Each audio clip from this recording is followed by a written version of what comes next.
another episode of Small Town Baker. How are you? Well, it's been a whirlwind couple of days. I got lots of new subscribers to my YouTube channel, and I made it on the national news with Heather Hiscox this morning. You should check it out. It was kind of cool. Small Town Baker from Halifax. Okay, so we've had a few special requests, and we're going to do one of them today. My famous oatcakes, which, believe it or not, again, comes from, well, this one says Nanmar, but it's really my mother, Marion Fleming, who all her grandchildren call her Nanmar, and hence it says Nanmar. Now, however, I believe this actually got passed on from my aunts. So I've got Aunt Liz, Aunt Betty, Aunt Sheila, Aunt Ellie, so who knows? Could have even been Uncle Mike, who knows? It's somebody. But we're excited because these are really, really, really good. So we're getting ready to go. And I do have a little shout out to do. We're gonna shout out to my friend's sister, Brenda. It's her 50th birthday today, and sadly, she can't, nobody can celebrate with her. So we're making oatcakes for her. We're gonna toast her with oatcakes. And of course, what do we gotta do first? We gotta wash our hands. We gotta keep that COVID out of the kitchen. Really, we gotta keep it out of the house, out of the city, out of the province, out of the country, and out of the world, really. We gotta get rid of this. So, what do they say? Our friends, our famous musicians from Atlantic Canada, sing to Barrett's Privateers. So let's get going. We'll get the water going, warm it up. Oh, the year was 1778. How I wish I was in Sherbrooke now. A letter of marque came from the king to the scummiest vessel I've ever seen. God damn them all. I was told we cruise the seas for American gold. We fire no guns, shed no tears. I'm a broken man on a Halifax pier, the last of Barrett's Privateers. And happy birthday to Brenda. All right. Okay, I think those are clean. Oh, I should get a towel. Oh, it's a Christmas towel, but who cares about that? Okay. Christmas will come around again. So we're gonna start. First we gotta preheat the oven. Today we're preheating it to 375. A little warmer than cookies, a little lower than tea biscuits, and anyways, so 375. So there we go. We're going to take a cup and a half of flour, and again, Small Town Baker measuring, well, again, you don't have to be exact. That's about a cup and a half, I'd say. We're going to take a quarter of a teaspoon. You'd think that I'd get this stuff ready first. Ooh. A quarter of a teaspoon of baking soda, which I do have here. So we're going to mix all the dry ingredients together. Very simple. Again, just make it quick and fun. Notice I didn't even really get dressed today. I'm in my pajamas. Pajama day. Quarter of a teaspoon of baking powder. We got that. We need a pinch of salt. So we'll just kind of go pinch. That's about a pinch. And we're going to get, a cup and a half of oats. I forgot the oats. I should go get the oats. All right, got the oats out of the cupboard. So I just use large flaked oats. None of the quick stuff, just go full on oats, whatever that means. Okay, so that's a cup, that's about right, and a half. Again, exact measuring, that's for amateurs. Small town bakers like me don't need that. Okay, and a half a cup of brown sugar. So we'll get the half cup measure out. Sorry there, people.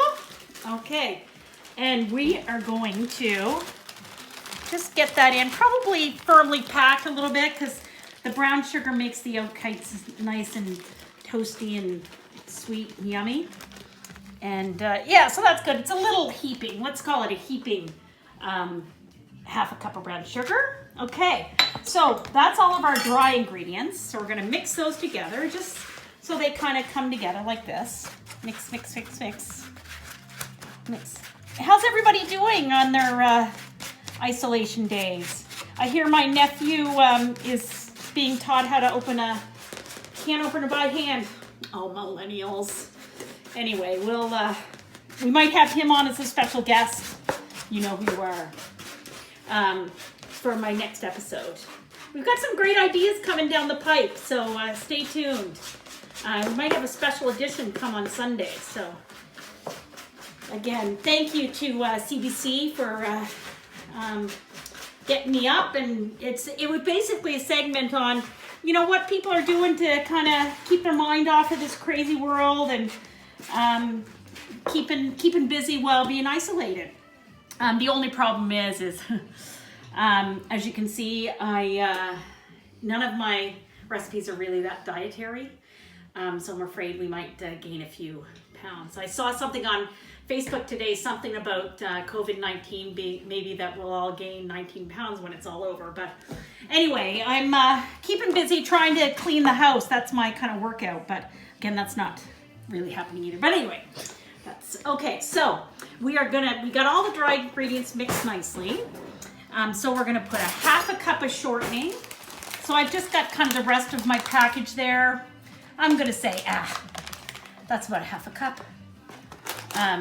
Throw that in there, and then we're going to do a half a cup of butter, and again, just eye that again. There we go. This time it's not frozen. As you can see, it's much easier to put in there.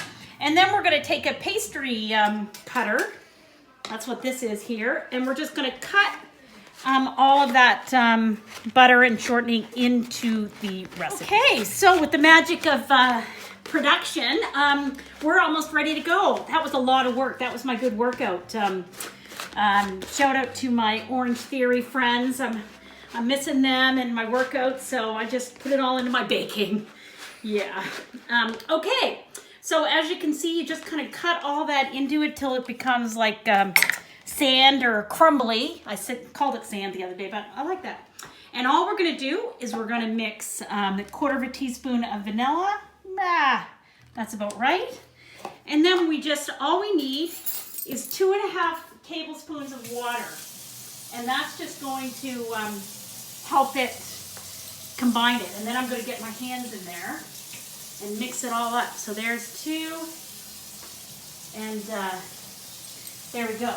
Now I will mix that up. And again, you may find you need a little more liquid. You may find you need a little more flour. Like, it's all, once you kind of get into baking as much as I do, you get a real feel for what kind of consistency your batter is.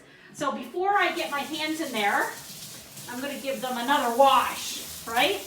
Just, you know, you can never wash your hands too much. That's what they're saying. So let's do it. Oh, the year was 1978. How I wish I was in Sherbrooke now. A letter of marque came from the king to the scummiest vessel I've left getting hot. I said, singing, God damn them. I was totally cruising for American gold. We're fine out, shed no tears. I'm a broken man on a Halifax pier. The last of Barrett's privateers. Whew, that was really hot. But you know what it means? No COVID on my hands, that's for sure. All right, so I should explain. I've got a baking sheet with some parchment paper laid out. I've thoroughly cleaned this counter. If you notice, I've got a glass of water going here. It is the daytime, so I didn't do the bottle of the wine, but it's ready to go for tonight or any of my evening bakes.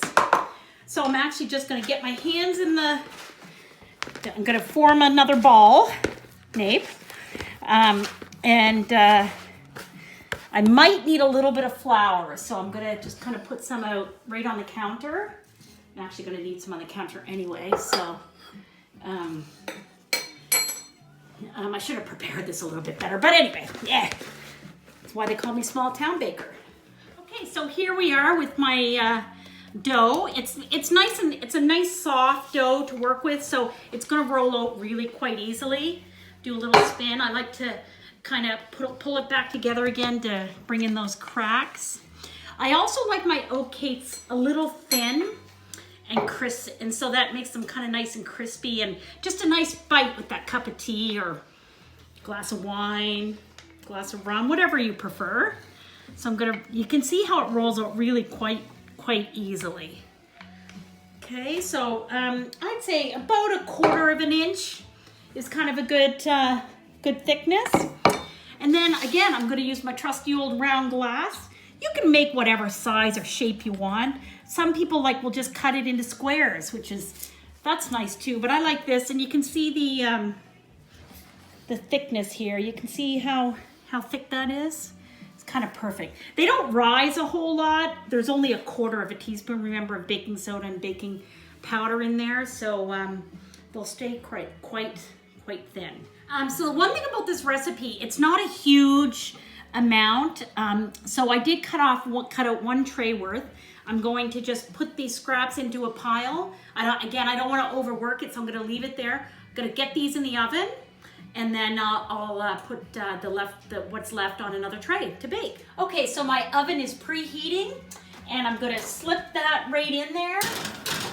Close the oven. I'm going to put the timer on. Again, these are kind of like cookies, so I'm going to just put on for 9 minutes, and we'll check back in. So stay tuned. All right, so those actually took about 9 minutes, so 10 minutes actually. But again, you just want them to be nice and golden brown like this.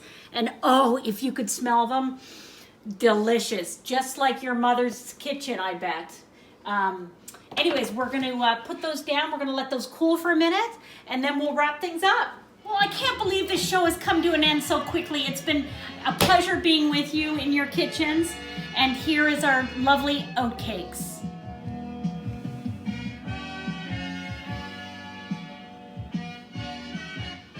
Small Town Baker, out.